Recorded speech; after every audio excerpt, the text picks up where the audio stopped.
The plaster belly swollen above the kitchen counter sagged another inch.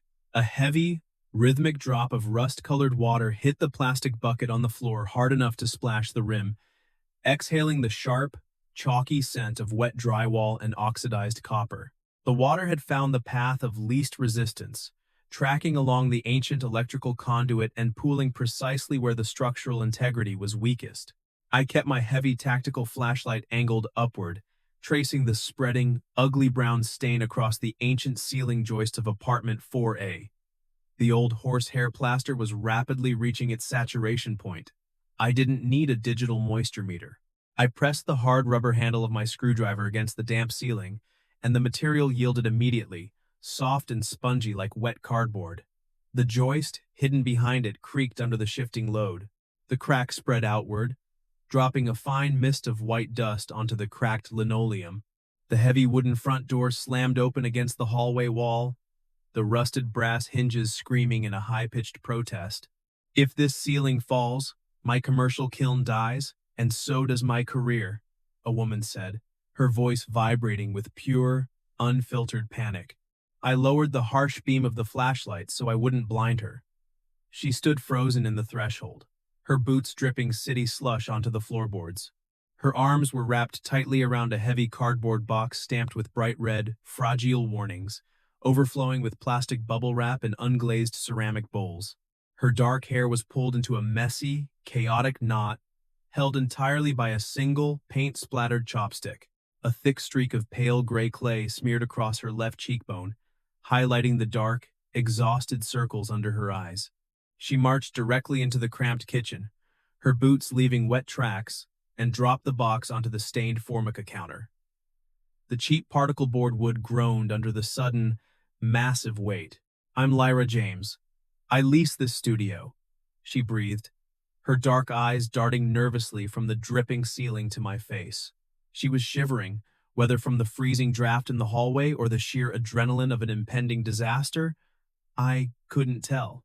The landlord, Mr. Vance, sent an automated email this morning saying a contractor would assess the moisture issue sometime next week. The city art board expects a fully curated gallery showing from me in exactly 14 days. Vance is deliberately stalling the plumbing repairs so he can condemn the unit and flip the 4th floor into luxury condos. He wants the water to break the lease for him. I looked past her tense shoulders at the bowing plaster. Another heavy drop hit the bucket. The water rippled violently, and a jagged hairline crack spiderwebbed further across the ceiling, inching closer to the main electrical drop. "I saw your heavy-duty framing truck parked in the loading zone out back," she added, her knuckles going completely white on the edge of the counter. "I know you're the master carpenter they contracted to renovate the commercial lobby downstairs. I know your firm doesn't do residential patches, but I desperately need your tools right now." I kept my hand resting on the brass doorknob behind me, then let it go. If I walked away from my assigned commercial zone and engaged in unsanctioned residential repairs, I risked a massive, 6-figure commercial contract, my crew's winter paychecks, and my municipal license. The property management conglomerate was notoriously strict about jurisdictional boundaries. But if that saturated ceiling gave way, the water weight wouldn't just destroy her expensive machinery. It would crash straight through the degraded floorboards, compromising the entire vertical stack. Eventually, it would run straight down the main utility chase and empty directly into my lobby job. It would ruin 3 weeks of my crew's custom oak wainscoting. "Show me the load-bearing parameters of your studio space," I said, stepping forward, my boots thudding solidly against the damp linoleum. "I need to assess the total water damage before I calculate the timber dimensions for an emergency brace." Her grip loosened on the counter edge. The breath she'd been trapping all morning slipped out in one long, shaky exhale. She turned on her heel and led me into the open concept studio. The space was a chaotic explosion of creative energy, a jarring contrast to my highly organized, rigidly mathematical toolboxes. Dust motes danced heavily in the pale, gray light filtering through rain-streaked industrial windows. Heavy wooden tables were completely covered in thick canvas cloth, blocks of raw clay, and sharp metal carving tools. In the far corner, elevated on a reinforced steel stand, sat a heavy-duty electric kiln. She pointed up at a darkly stained, bubbling section of plaster directly above the machinery. The main building water line runs directly over the kiln's electrical drop, she explained, her voice steadying as she focused on the specific mechanics of the problem. If the plaster breaches there, the 220-volt line shorts out instantly. The internal motherboard gets fried, and a replacement part takes 6 weeks to freight ship. I lose the commissions. I lose the studio. I pulled my flashlight back out, illuminating the section she indicated. The previous maintenance crew had clearly done a rushed hack job, relying on cheap PVC slip patches and silicone instead of properly cutting and replacing the degraded copper pipes. We dropped the saturated plaster entirely. I diagnosed instantly, pulling a thick black marker and a retractable tape measure from my tool belt. I climbed onto a nearby wooden step stool, measured the span between the two closest intact joists, and drew a stark black line directly across the bubbling ceiling to mark the safe cut zone. The dead weight of the trapped water will collapse the joists. We consolidate the support structure by installing a temporary load-bearing header made of solid oak 4x4s. A timber brace scales effectively and holds the weight indefinitely, while the plumbers are forced to fix the main line. We stop the water from hitting the electronics. Lyra watched as the black ink permanently stained the white paint. Vance explicitly told me via certified email not to touch the drywall. He cited a clause about unauthorized alterations. He'll use it to formally evict me. Vance is sitting in a dry office, expecting a ruined apartment so he can initiate an eviction based on water damage. I countered smoothly, capping the marker with a sharp snap. I climbed down and handed the marker to her. Hold this. Watch the line. I'll make the cuts. She stared at me, silently assessing the unyielding certainty in my posture. I wasn't offering a neighborly favor. I was establishing a structural perimeter. Fine, Lyra agreed, her voice dropping the panic completely and settling into a firm, practical register. You dictate the physical structure, but how do we physically lift a timber header into place against a 12-foot ceiling without your full framing crew? I can't hold a 10-foot header steady alone, and neither can you. The lobby renovation downstairs has hydraulic lifts, commercial steel jacks, and a stack of structural-grade timber standing by in the loading bay, I explained, pulling my phone from my pocket. I only need my foreman to cover the primary angle cuts. The hydraulic lifts will absorb the sheer physical volume of the weight. I dialed Silas's direct cell number, putting the call on speaker and setting the phone on her work table. Silas, it's Holden, I said the second the line connected, the loud, screaming whine of a table saw bleeding through the speaker. Kid, we are deep in the weeds on the lobby wainscoting. What's the issue? Silas's gruff voice echoed loudly. I need you to pull 3 10-foot lengths of the premium oak 4x4s from the reserve stack, I instructed, my tone flat and strictly professional. We are executing an emergency load-bearing brace on the 4th floor before the ceiling caves in and floods our job site. There was a heavy pause. The saw spun down into a low hum, then total silence. Holden, we have a full municipal inspection scheduled tomorrow morning for the lobby electrical framing. If we get caught doing off-contract residential work, Vance will pull our commercial contract. We lose the winter payout. The second-year apprentices are covering the final sanding, I corrected calmly, leaning my weight against the heavy door frame. If that pipe bursts, the water damage voids our lobby work anyway. Bring the hydraulic lifts, the steel base plates, and every lag bolt we own in the truck. You've got an hour before the plaster drops. I'll send the freight elevator down. Silas let out a long, heavy sigh that rattled the phone speaker. You owe me a steak dinner for this hero job, kid. Give me 50 minutes. I ended the call, sliding the phone away, and looked back at Lyra. The wood is en route. She let out a slow breath. The tight lines around her mouth finally relaxed, the defensive rigidity bleeding out of her spine.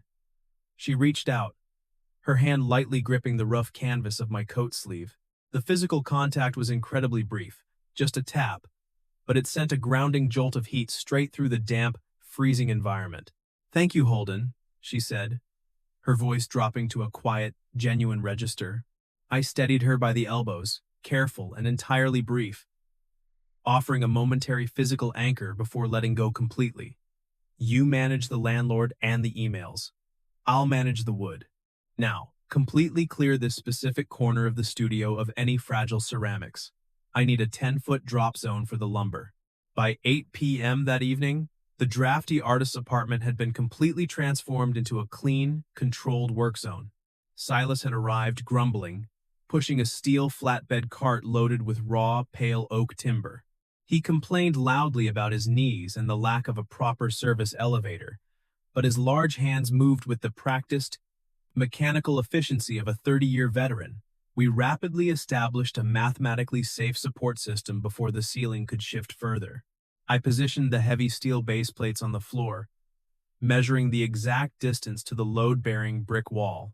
Silas pumped the iron handle of the hydraulic jack, lifting the massive horizontal oak header upward inch by inch until it pressed a thick sheet of rigid plywood perfectly flat against the sagging plaster.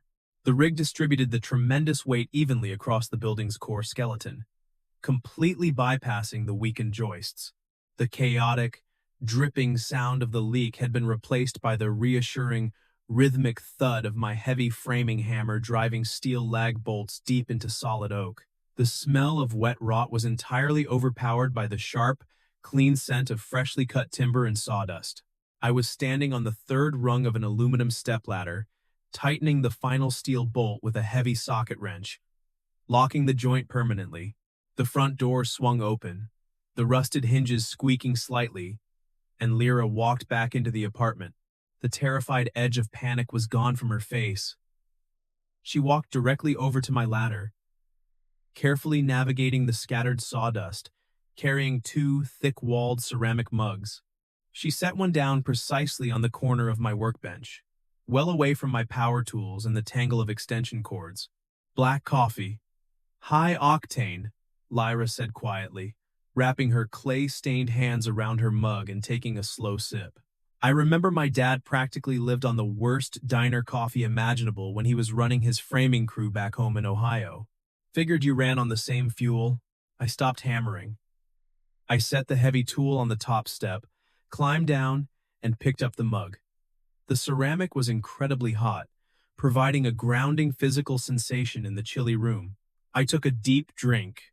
The brew was harsh, bitter, and entirely over-roasted, exactly what my system needed to reset. The specific memory she shared acted as an incredibly effective micro-joy amidst the relentless pressure of the repair. "Thank you," I said, setting the mug back down carefully. "How is the rest of the studio setup progressing? Is the inventory safe?" "The kiln is completely dry under the plastic tarp. The newly thrown porcelain pieces are drying perfectly on the racks," Lyra replied, leaning her hip tiredly against the Formica counter, watching my hands as I picked up my cordless drill to check the battery. "Vance came up an hour ago and aggressively demanded immediate entry to assess the water damage. He threatened formal action and left a voicemail for building security. If I didn't open the door, I shut him down." "You aggressively enforced the legal boundaries of your lease," I noted, a slight, genuine smile touching the corner of my mouth. Lyra set her mug down on a coaster and walked over to the front door. She grasped the heavy brass deadbolt lock and turned it with a definitive, solid click, barring the landlord or anyone else from entering.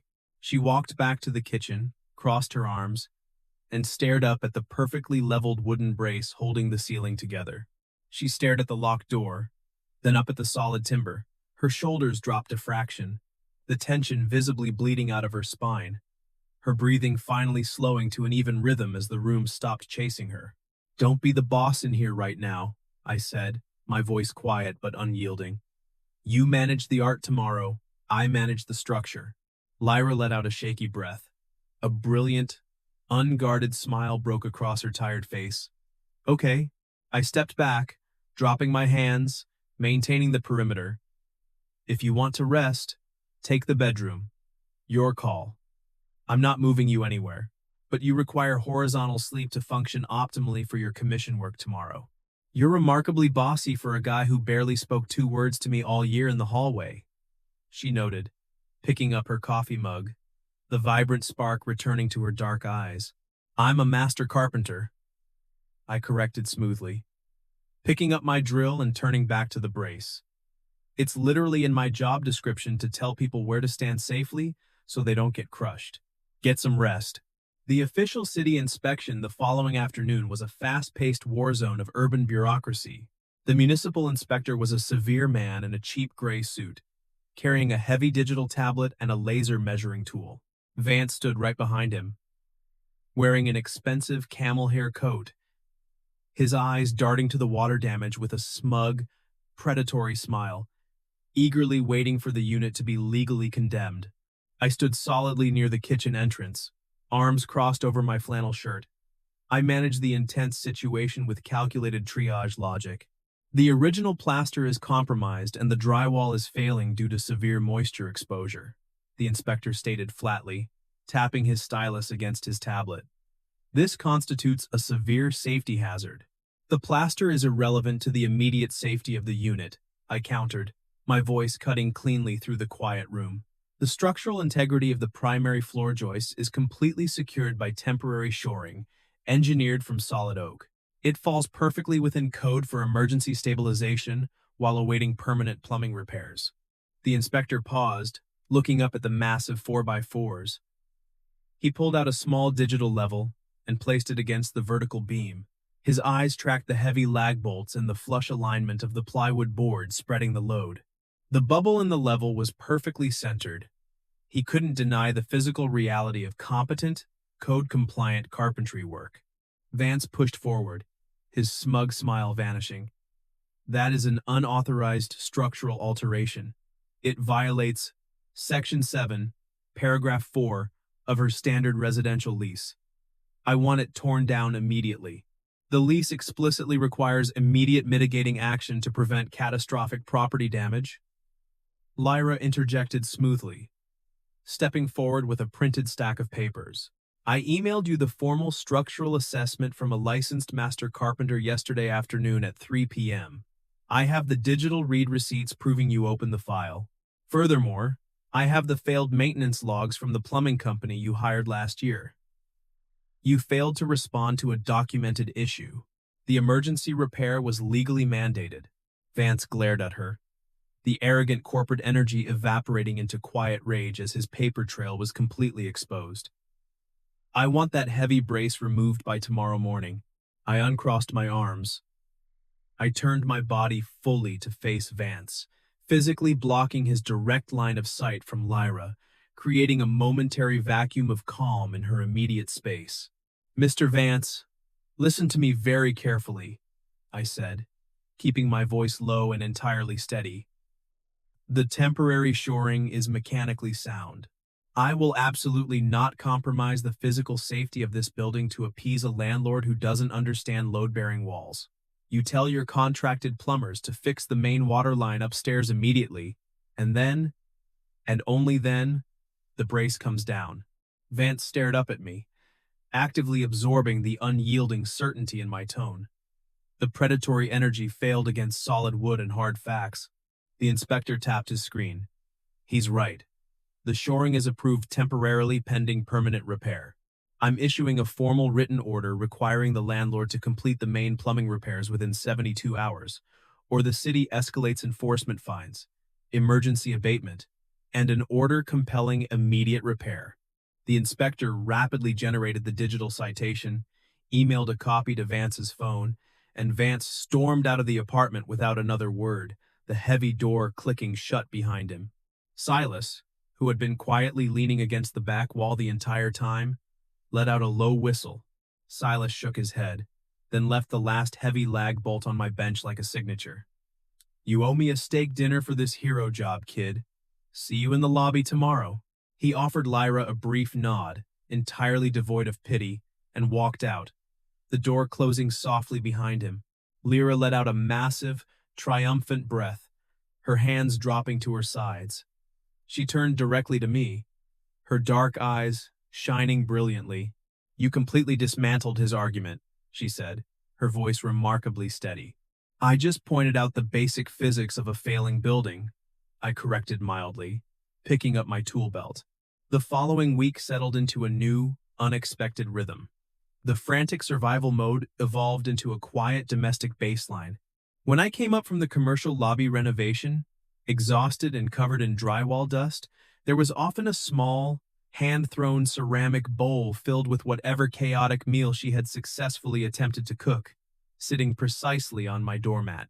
It was a silent, practical exchange. On a Thursday night, the rhythm shifted. I was in my apartment when a loud, rhythmic grinding noise started echoing through the shared wall. It sounded like metal chewing on metal. I walked across the hall and knocked on 4A. The grinding cut off abruptly. Lyra opened the door. Her hands were completely coated in a slick, wet clay slip. She looked deeply frustrated, staring back at the large electric pottery wheel in the center of the room. "The drive belt is slipping," she said, wiping her forearm across her forehead and leaving a streak of gray. "Or the motor is dying. I have 3 massive platters to throw by Sunday for the gallery centerpieces." I didn't offer sympathy. I walked past her, unplugged the heavy machine from the wall socket, and crouched down to inspect the motor housing beneath the splash pan. I grabbed a Phillips head screwdriver from a nearby table. "The main ball bearing on the drive shaft is shot," I diagnosed after removing the steel cover. "It's throwing the belt off axis. Grab a rag." We're taking the motor across the hall to my workbench. We unbolted the 50-pound motor unit and carried it carefully into my apartment. I set it down on the oak bench, the smell of burnt carbon dust and ozone filling the air. For the next hour, I methodically dismantled the housing, using a gear puller to extract the ruined bearing. I packed a replacement bearing with fresh lithium grease from my toolbox and seated it into place. Lyra sat quietly on a wooden stool near my bench, watching my hands move. She had washed the clay off, leaving her skin slightly red from the scrubbing. "Wood holds up the roof. Clay just sits under it looking pretty," she joked softly, breaking the comfortable silence. I wiped the excess grease off the steel shaft with a shop towel. "Wood eventually rots if you don't maintain it. Ceramic lasts 1,000 years in the dirt. It's just a different kind of permanence." She smiled, leaning back against the wall. The frantic artist was gone, replaced by someone who was finally allowing herself to sit still. The next evening, I brought up the remaining scrap oak from the lobby job. Without asking for a blueprint, I spent 4 hours measuring, cutting, and routing 3 perfect, structurally sound display pedestals for her gallery centerpieces. I sanded the edges down until they were smooth as glass, rubbing them with raw linseed oil. I wanted her art to have a foundation that wouldn't shake. But then, 2 days later, the fragile rhythm broke. Vance attempted a final retaliation. He slipped a new manila envelope under Lyra's door late on a Monday night. It was a formal mandatory structural assessment fee addendum to her lease. It demanded an immediate signature and a non-refundable $2,000 deposit within 48 hours to cover the inspection of my bracing work, or it would trigger a lease non-renewal clause. That Tuesday evening, I was sitting in my minimalist apartment, methodically measuring a length of oak trim when Lyra knocked. I opened it to find her standing in the dim hallway, holding the threatening addendum in one hand and a sleek, dark gray corporate envelope in the other. Her usual chaotic energy was muted. "I got a new contract offer from the corporate gallery," she said quietly, stepping past me into my apartment. "Is it a big firm?" I asked, wiping my hands on a shop rag, my chest tightening slightly. "Massive," she said, tracing the silver logo on the envelope. "A permanent, in-house salaried artist position, full corporate health benefits, paid time off. They want to buy out my independent commissions entirely." I stopped wiping my hands, tossing the rag onto the workbench. "In-house. That means you wouldn't be freelancing your ceramics from the apartment studio anymore." "Yeah," she breathed out, looking around my sparse apartment, the walls bare of art. "It means I wouldn't have to fight Vance's phantom fees ever again. The salary is high enough that I could easily afford to move to a real, modern apartment across town, with a functioning roof and a doorman. If you take that corporate job, you leave the building," I stated bluntly, picking up a heavy steel wrench and dropping it onto the metal cart with a loud clang. The sharp echo forced the painful reality into the open air. You leave the chaos behind. Lyra stared at the gray envelope in her hand. She reached for her smartphone resting on the wooden workbench, unlocking the screen with a rapid swipe. She dialed a saved number, put it on speaker, and set it down firmly on the wood. Gallery management? This is Sarah. A highly professional voice chimed through the speaker. Hi, Sarah. This is Lyra James regarding the salaried artist offer, Lyra said, looking directly into my eyes, her gaze steady. I'm calling to officially decline the position. I've decided to maintain my independent studio contracts. Thank you for the generous opportunity. She hit the red button, ending the call before the gallery rep could process the rejection. Her hand dropped slowly to her side, and the heavy gray envelope slipped from her grasp, hitting the floorboards with a soft thud. She didn't bend down to pick it up. She stood taller, her chin lifting as she met my eyes. I don't want to leave the chaos, Holden, she said, her voice dropping to a soft, vulnerable register. I want to stay here. I want to keep freelancing and making my art on my own terms. I want to keep dropping my groceries in the hallway and hoping you open your door. I don't want you to leave either, I finally admitted, the words feeling incredibly rusty but undeniably true. My apartment is entirely too quiet when you ain't making noise next door. Lyra let out a shaky breath, a brilliant, chaotic smile breaking across her face. So, what do we do about Vance's new structural assessment fee? Procurement runs bids. No exceptions, I said, ensuring the boundary was absolutely clear. I drafted an official commercial contractor invoice for the emergency brace installation. It bills the property management company directly for the heavy materials and emergency labor. By city law, if they try to charge you a fee for a structural repair they criminally neglected, my filed invoice automatically nullifies their demand. Lyra laughed, a bright, clear sound that filled the room completely. Put it on silent if you want, I said, nodding toward her phone resting on the bench. We don't need to answer any more emails tonight. Tomorrow at noon, my gallery coordinator is coming by the studio to finalize the installation schedule, Lyra replied, her eyes tracking the movement as I closed the distance between us. I'll be there, I confirmed. The next day, the gallery coordinator stood in the middle of Lyra's studio, admiring the newly fired ceramics resting perfectly on the oak pedestals I had built. The pieces are stunning, Lyra. The board will be thrilled. Lyra walked over, her hand resting naturally and comfortably near my elbow. This is Holden Ramos, Lyra announced, her voice carrying clearly across the sunlit room. He is the licensed master carpenter, who will be handling all the structural mounts and heavy pedestals for the gallery showing. He's the only contractor I trust with my work.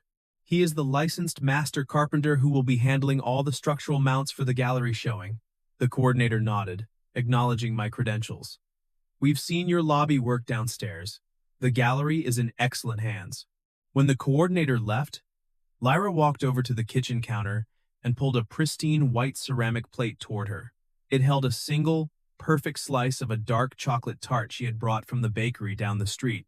She pulled 2 polished silver forks from the drawer. She picked up her sleek laptop, her fingers moving rapidly across the keys. Lyra digitally stapled the inspector's 7 two-hour written order directly to Vance's threatening addendum, securely paper-clipped my heavy commercial contractor invoice to the back of the packet, and hit send. Fee officially denied, Lyra stated clearly, looking up from the glowing screen. The city plumbers are legally scheduled to tear open the ceiling on Friday morning at 8 a.m., and my studio lease is firmly locked in. I took the silver fork from her hand. Tonight, we finish the tart, then I go home. She smiled, taking her fork back like it was ours, the shared metal clinking softly against the ceramic plate. Our shoulders brushed lightly in the quiet, safe kitchen. The profound, bone-deep exhaustion of the past 2 weeks was finally lifting, replaced by a quiet, steady warmth that had absolutely nothing to do with the cast-iron radiators or the building's deeply flawed plumbing. The end. Closing thoughts. Core lesson.